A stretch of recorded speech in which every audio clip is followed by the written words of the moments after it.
Good morning students. आज की हिंदी की क्लास में स्वागत है बेटा। कल हमने ये जो सेकंड चैप्टर है दादी माँ, ये हमने रीड किया था। उसका आगे का पार्ट जो है आज रीड करेंगे। कल हमने जैसे पढ़ा कि जो शादी ब्याह में जो औरतें हैं वो नाटक करती हैं या कुछ वो नाच गाना करती है, उसमें बारात जाने के बाद में ये एक जिसमें नाटक करती है उसमें क्या है, शादी से लेकर पुत्र होने तक की सारी भूमिकाएं वो सारी लेडीज़ ही निभाती हैं उसमें।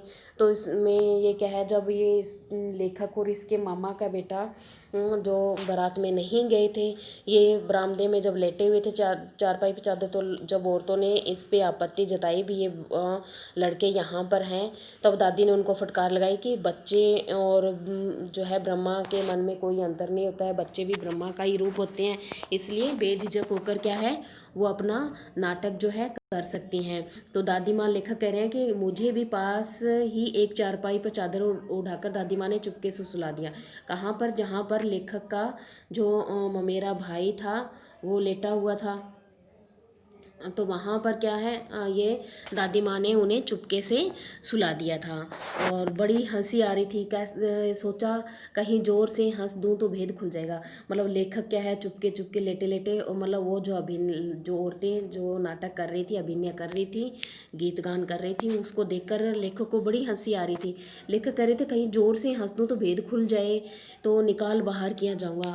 अगर ज़ोर से हंस दिया और भेद खुल गया भी, ये बच्चे देख रही हैं और जगे हुए हैं अभी, तो निकाल बाहर कर दिया जाऊँगा। अभी औरतें तो वैसे ही क्या है, वो उनको बाहर निकालने के लिए बोल रही थी, अगर हंस दिया ज़ोर से तो वो पक्का बाहर निकाल दिया जाऊँगा। पर भाभी की बात पर हंसी रुक न सकी और भंडा फोड़ हो गया। मतलब जब भाभी की बारी उन्होंने कुछ बोला तो उनकी बात पर उनकी हंसी न रुक सकी और ज़ोर से हंसी निकल गई और भंडा फोड़ हो गया। मतलब सारों को पता चल गया।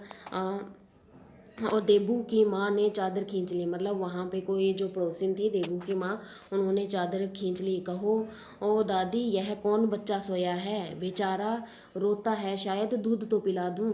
वे हाथापाई शुरू हो गई। दादी माँ बिगड़ी, लड़के से क्यों लगती हो। मतलब वो क्या है, उस लेखक कह रहा है भी मेरे से हाथापाई शुरू हो गई। वो देबू की चाची बिगड़ी, उन्होंने चादर खींच ली और दादी को कहने लगी भी देखो ये कौन सा बच्चा सोया पड़ा है, इस शायद रो रहा होगा, इसे दूध पिला लो। ऐसे कुछ उन्होंने ताने उस दादी को दिए। फिर दादी उन पे गुस्सा हुई, बिगड़ी और कहा लड़के को क्यों लड़के से क्यों लगती हो, भी लड़के के मुंह क्यों लगती हो, लड़के को क्यों डांट रही हो। सुबह रास्ते में देबू की माँ मिली। मतलब दूसरे दिन जो है रास्ते में लेखक कह रहा है कि देबू की माँ मिली, कल वाला बच्चा भाभी, मैं वहाँ जोर से, मतलब ये जो है देबू की लेखक कह रहे हैं जो माँ मिली, कल वाला बच्चा, मतलब जो उन्होंने याद दिलाया भी कल वाला, जो रात को जो प्रोग्राम में जो हंसी आई तब वो इतना छोटा बच्चा कहकर उनको बोली थी। तो मैं वहाँ जोर से भाभी, मैं वहाँ जोर से भागा और दादी माँ के पास जाकर खड़ा हो गया। तो उनके कहने पर क्या वो जोर से भागकर अपनी दादी के पास जाके खड़े हो गए। वस्तुतः किसी प्रकार का अपराध हो जाने पर जब हम दादी माँ की छाया में खड़े हो जाते हैं, जिस प्रकार जो उनसे कोई हो जाता है, अपराध हो जाता है, भूल हो जाती है, गड़बड़ी हो जाती है, तो जिस प्रकार वो जाके दादी माँ के पास छिप जाते हैं, वैसे ही आज भी वो क्या है वहाँ पे जाकर दादी की छाया में जाके खड़े हो जाते हैं। अभ्यदान मिल जाता है, मतलब वहाँ पर उनको क्षमा मिल जाती है, उनको सारा दादी के छत्र छाया में। तो दादी किसी को कुछ कहने नहीं देती। स्नेह और ममता की मूर्ति दादी माँ की एक एक बात आज कैसी कैसी मालूम होती है।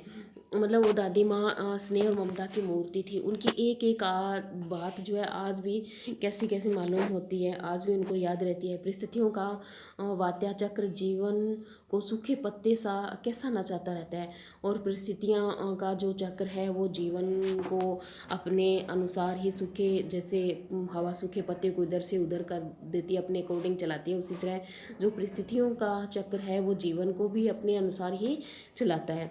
इसे दादी माँ खूब जानती थी। दादा की मृत्यु, मतलब इन बातों को दादी माँ खूब पहचानती थी। वक्त कैसे कैसे हालात दिखलाता है। दादा की मृत्यु के बाद से ही वे बहुत उदास रहती थी।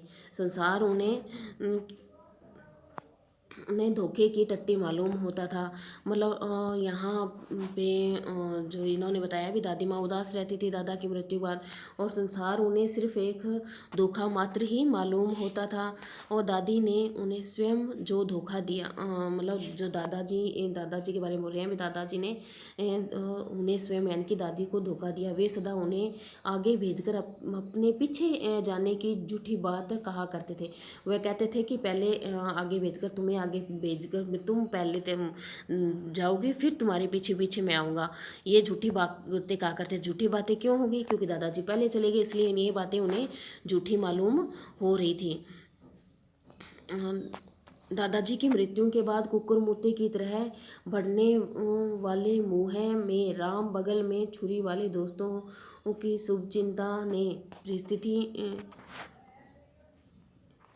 तो यहाँ पे क्या है, जो दादा की जी की मृत्यु के बाद कुकुर मुत्ते की तरह मुंह बढ़ने वाले, जो कुकुर मुत्ता जो ये एक है पौधा, उसका वो जैसे जैसे बढ़ता जाता है उसी तरह के मुंह, उसी तरह मुंह बढ़ाने वाले, मुंह में राम बगल में छुरी, यानी मुंह से तो वो अच्छा अच्छा बोलते हैं लेकिन उनके बगल में छुरी, ऐसे दोस्तों की शुभ चिंता ने स्थिति और भी डामाडोल कर दी थी। और दादा के श्राद्ध में दादी माँ ने मना करने पर भी पिताजी ने बहुत अतुल संपत्ति व्यय की थी। मतलब दादाजी का जब श्राद्ध हुआ तब क्या है, उसमें दादी जी के मना करने पे भी पिताजी ने बहुत काफ़ी संपत्ति जो है व्यय कर दी थी। घर की तो थी भी नहीं, मतलब घर के हालात भी ठीक नहीं थे, फिर उन्होंने ये जो है इतना कुछ खर्च कर दिया था। दादी माँ अक्सर उदास रहा करती थी। जो लेखक कह रहे हैं भी, दादी माँ जो है अक्सर उदास रहा करती थी। माघ के दिन थे, कड़ाके का जाड़ा पड़ रहा था, पछुआ और सन्नाटा और पाले की शीत हड्डियों में घुसती थी। मतलब कह रहे हैं भी माघ के दिन जो सर्दियों के दिन होते हैं, कड़ाके की ठंड पड़ती है उस टाइम, और पछुआ का सन्नाटा था, जो पछुआ पौड़ने चलती है उस टाइम, और पाले और शीत मतलब पौड़ने चलती है उस सन्नाटे से में, उसके ठंडी ठंडी हवा चलती है, हड्डियों में घुस जाती है, मतलब अपनी हाडों में जैसे रम जाती है। शाम को मैंने देखा दादी माँ गीली धोती पहने कोने वाले घर में एक संदूक पर दिया जलाए हाथ जोड़कर बैठी हैं। उनकी स्नेह कातर आंखों में मैंने आंसू कभी नहीं देखे थे। मैं बहुत देर तक मन मारे उनके पास बैठा रहा। उन्होंने आंखें खोली। दादी माँ, मैंने धीरे से कहा, क्या रे तू यहाँ क्यों बैठा है? मतलब लेखक कह रहे हैं भी, जब सर्दियों के दिन थे उनकी तब की बात बता रहे हैं भी, मैंने उससे पहले मतलब एक बार दादी को देखा कि वो अपनी गीली धोती में ही, गीली धोती पहने ना के आए तो वो गीले कपड़े ही पहने हुए थे, एक कोने में संदूक के ऊपर दिया जलाए हाथ जोड़कर बैठी थी, और उनकी स्नेह भरी आंखों में, लेखक कह रहे हैं भी, मैंने पहले कभी आंसू नहीं देखे थे, और मैंने आज उनकी आंखों में नमी देखी और उनके पास वहीं पर पास बैठ गया। जब उन्होंने आंखें खोली तो मैंने उनसे धीरे से बोला, दादी माँ। तो दादी के बोलते, क्या रे तू यहाँ क्यों बैठा है? दादी माँ, एक बात पूछूं, बताओगी? लेखक कहते हैं भी, दादी माँ आपसे एक बात पूछूं, बताओगे? मैंने उनकी स्नेहपूर्ण आंखों की ओर देखा। तो लेखक कह रहे हैं भी, मैंने उनकी ओर देखा तो ये सचमुच मुझे दादी माँ शाप भ्रष्ट देवी सी लगी। मतलब जब उन्होंने उनकी तरफ देखा तो सचमुच मुझे दादी माँ क्या शाप भ्रष्ट देवी सी लगी। धुंधली छाया विलीन हो गई और उनकी धुंधली सी छाया दिखी और विलीन हो गई। मैंने देखा दिन काफ़ी चढ़ाया है। पास में लंबे खजूर के पेड़ से उड़कर एक कौवा अपनी घिनौनी काली पांखें फैलाए मेरी खिड़की पर बैठ गया। हाथ में अब भी किशन भैया का पत्र कांप रहा था। काली चींटियों सी कतारें धूमिल हो रही थी। आंखों पर विश्वास नहीं होता। मन बार बार अपने से ही पूछ बैठता, क्या सचमुच दादी माँ नहीं रही?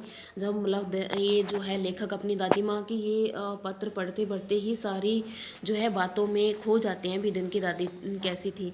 मतलब दादी माँ के वो उस टाइम की बात याद कर रहे हैं जब दादी माँ ये जो बैठी, उनकी आंखें नम हो गई थी, वो दिए के आगे बैठी थी गीली धोती पहने, तब वो दादी माँ से पूछते हैं। तो फिर वो धुंधली यादें जो उनको लेखक को याद आ रही थी, वो धीरे धीरे धुंधली छाया सी विलीन हो गई। और फिर इन्होंने जो हकीकत में आए, इन्होंने देखा भी दिन काफ़ी चढ़ गया है और पास में लंबे खजूर के, जहाँ पर लेके गए थे वहाँ पे पास में खजूर का लंबा पेड़ था। उस पे कौवा अपनी घिनौनी यानी कि काली पंखें फैलाए मेरी खिड़की पर बैठ गया। वहाँ से आकर खिड़की पर हाथ में अब भी किशन भैया का पत्र था। इनके भैया का पत्र आया था, जिसे ये पढ़कर अपनी दादी माँ की यादों में खो गए थे। और पत्र अभी भी कांप रहा था।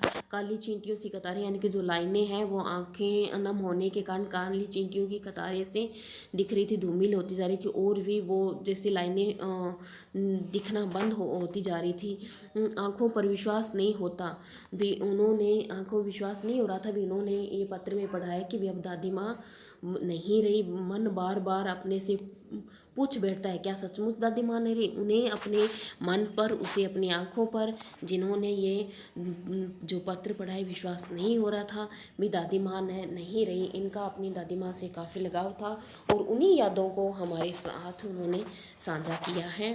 तो बेटा आज के लिए ये चैप्टर यहीं पे ख़त्म हो गया।